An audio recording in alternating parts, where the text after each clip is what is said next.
बीच में ऐसे हम जमाते हैं इसको ऑफन को, तो ये तो मैंने ऑप्शन एलिमिनेट कर दिया।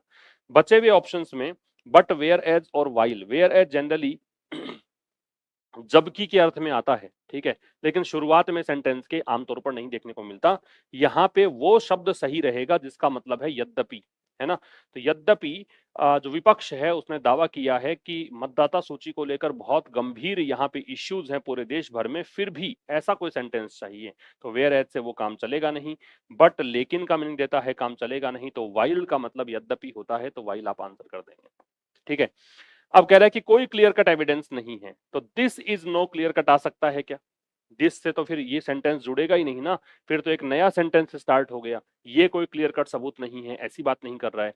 ये तो ये कह रहा है कि यद्यपि विपक्ष ने दावा किया है सीरियस इश्यूज का इलेक्टोरल रोल्स के साथ में पूरे देश भर में, फिर भी फिर नया सेंटेंस लेना है और इसी के साथ जुड़ा हुआ सेंटेंस लेना है, तो दिस नहीं आएगा।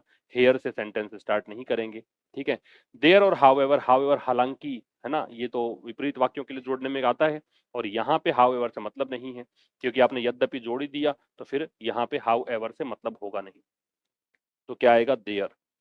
देयर से इसलिए क्योंकि आप देखिए क्लियर कट एविडेंस जो है वो सब्जेक्ट है, और सब्जेक्ट की वर्ब जो है वो पहले दे रखी है। तो ऐसा भी हमें विकल्प देखना था जिसमें आप इन्वर्जन देख पाएं, जिसमें आप सब्जेक्ट से पहले वर्ब देख पाएं, तो ऐसी कंडीशन देयर के साथ ही पॉसिबल है। तो इसलिए आपका आंसर क्या है? वो देयर आ जाएगा।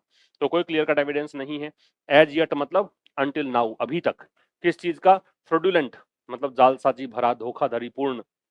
मैनिपुलेशन मतलब आपने अपने फायदे के लिए कुछ चीजों को जालसाजी की है, आपने रिगिंग की है ना, कुछ जैसे वोट रिगिंग वगैरह होती है, उसके लिए बोला है। To benefit any political party, किसी भी पार्टी को बेनिफिट देने के लिए। तो ये हमने 4 क्वेश्चन डिस्कस किए। एक और इसका